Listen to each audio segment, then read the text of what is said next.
All right, Staff Sergeant, can you please tell me your name and rank? My name is Staff Sergeant Kerr. What's your full name? Staff Sergeant Jasen Kerr. And can you please spell your name? Jasenkerr. And what's your hometown? My hometown is Jefferson, Maryland. And what's your current billet here? Currently, I am the battalion career planner for Headquarters Battalion. So what are your responsibilities on the job? As a career planner, I am required to counsel Marines who are getting out of the Marine Corps or who are thinking about reenlisting. We also speak to Marines about special duty assignments, about the benefits of reenlistment, and then we do other various administrative functions like dealing with orders, class assignments, and lateral moves. Sounds like something that affects every Marine. It does. It affects every enlisted Marine. At what point do they actually have to come and see you? Marines will see us generally at their 2-year mark for an initial interview where we'll go over the basic things that affect reenlistment. They'll see us again about 12 to 14 months from their EAS where we'll do an FTAP interview, and then we'll speak to them about specific reenlistment incentives that exist for those Marines. Following that, if they decide they want to exit the Corps, there will be an EAS interview that occurs 6 months prior to their EAS. So let's talk about first-term Marines. They're in a unique circumstance compared to career Marines. So what makes a first-term Marine different than another Marine in terms of career planning? Well, first-term Marines, during their initial contract, when it comes time for reenlistment, they'll have to compete for a boat space, and this is something that career Marines don't have to do. The boat spaces are limited, so every MOS will be given a certain amount of boat spaces based on manpower and Headquarters Marine Corps' their goals that they've set for how they want to structure the force. When those boat spaces are exhausted through reenlistment or lateral move, any Marines in that field will either have to lateral move out or EAS out of the Corps.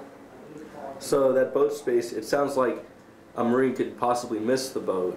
That is, absolutely. A Marine who waits too long to either submit a package or to get his qualifications where they need to be eligible for submission can lose the opportunity because the boat spaces have been exhausted.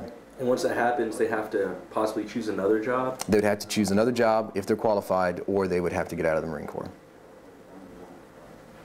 So for first-term Marines, it looks like it's actually gotten a lot more competitive, and now there's a ranking system and a tiered system. Can you tell me a little bit about that? The tier system they call it the FTAP quality comparison. And what it does is it takes your rifle score, your PFT, your pros and cons, your McMap belt, and any meritorious promotions, and it factors that all in numerically to give you a score. And then it ranks you against every other Marine in your MOS who's eligible for reenlistment in the year you are, so the same fiscal year. Based on that, you'll be broken down into one of 4 tiers, 1, 2, 3, and 4, 1 being the highest 10% and 4 being the lowest 10%. And that's used as a qualitative measure to determine which Marines are more eligible for reenlistment, which Marines are more, I want to say recommended, which Marines are better suited for reenlistment, which Marines we really want to maintain. In addition to the tier system, the CO will also make a tier recommendation when he does a reenlistment package. If Headquarters Marine Corps recommend or computes you at a tier 2, the CO may think that based on your performance that you rate a higher tier rating, and he can do that. And Headquarters Marine Corps will defer to the CO's recommendation. All right, so today is a little bit different than the past decade. There's been a buildup of troops, generous bonuses, promotion points for Marines reenlisting. That's a little different. So can you tell me how today, specifically at this moment, is different from Marines trying to reenlist 4 or 5 years ago? 4 or 5 years ago, there were more boat spaces available in MOSs. Lateral moves generally had more waivers available. We were in a period where we were trying to grow the force larger, and those bonuses, those lateral move opportunities, the bonus points for reenlisting, all those factors were incentives we put out there to get the force larger.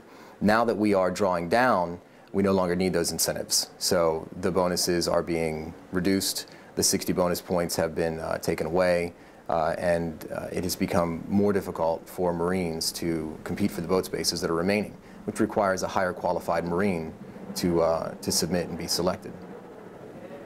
So why do Marines reenlist then? You got a Marine, maybe he's on the fence, maybe he's set on getting out. What's the most common factor that comes into play when a Marine's making this decision?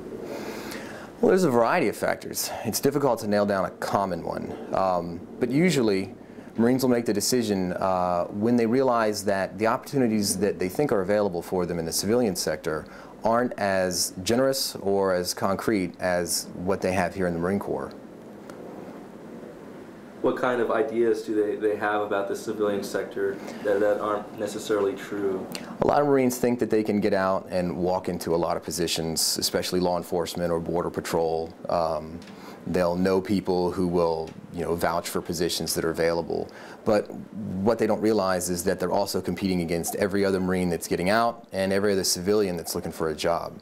So there's much more competition for fewer spaces out in the civilian sector. And a Marine who hasn't spent his time on active duty focused on education and training and really preparing himself for separating has put himself in a bad position. So when he goes out in the civilian sector, he's not going to be as competitive as those civilians and better prepared Marines. And a lot of times that ends up with Marines who have unrealistic expectations for what college life will be like or what the working sector is like in the civilian world. Can you compare that to what they get if they decide to re-enlist? What's waiting for them on their second enlistment? Well, when a Marine re-enlists, he becomes a careerist, and that takes all the pressures of that boat space off of him. So any subsequent re-enlistment, as long as he meets re-enlistment prerequisites and there are no other things that bar him from submitting, he's good to go. In addition to that, he's going to have at least 4 more years of pay, benefits, and access to a lot of training and educational opportunities that won't exist for him in the civilian sector. Can you tell me some of these incentives that you have? You still have some bonuses, you have lucrative MOSs, you have some guaranteed duty stations. So can you tell me what kind of incentives do you offer for a Marine?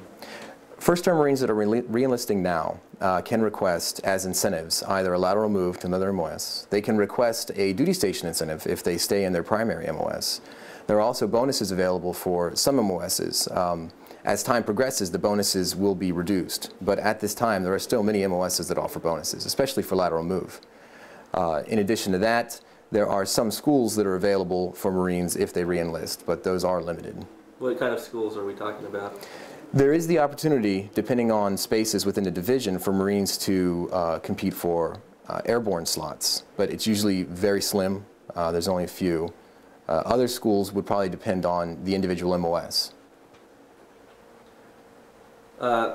In your experience as a career planner, you've worked with a lot of Marines.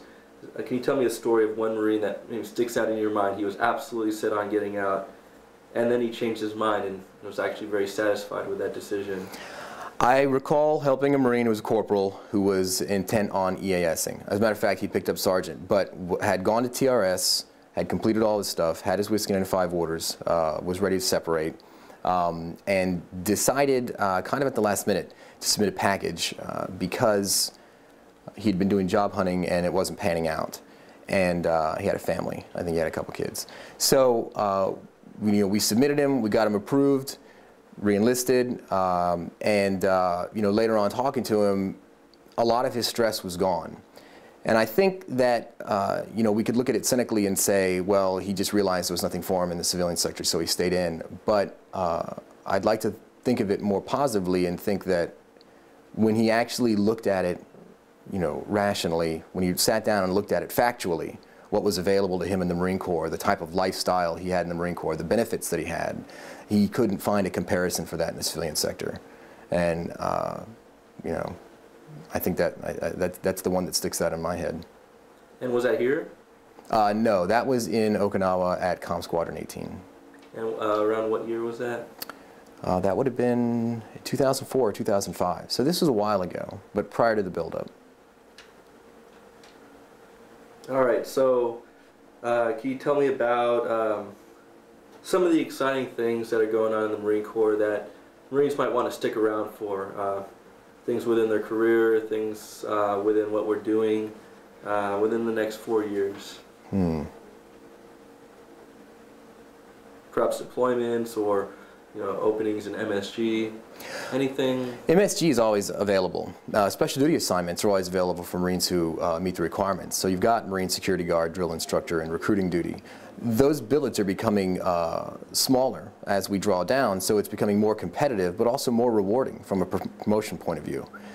In addition to that, with the deployments to Iraq and Afghanistan dying down, there are more opportunities for MEU exercises and also for training in MOSs, which might have been difficult to obtain prior to for Marines that were deploying at a high rate. Can you tell me some of the challenges that Marines will have to face if they decide to re-enlist, some of those challenges over the next 4 years, specifically with the drawdown? We're definitely going to be limiting boat spaces more and more for first-termers until we reach our goal. So that's going to be a big player. With less boat spaces means more scrutiny on packages that are submitted. So Marines who are marginal or who are average performers are going to have a much harder time obtaining a boat space, especially in their primary MOSs.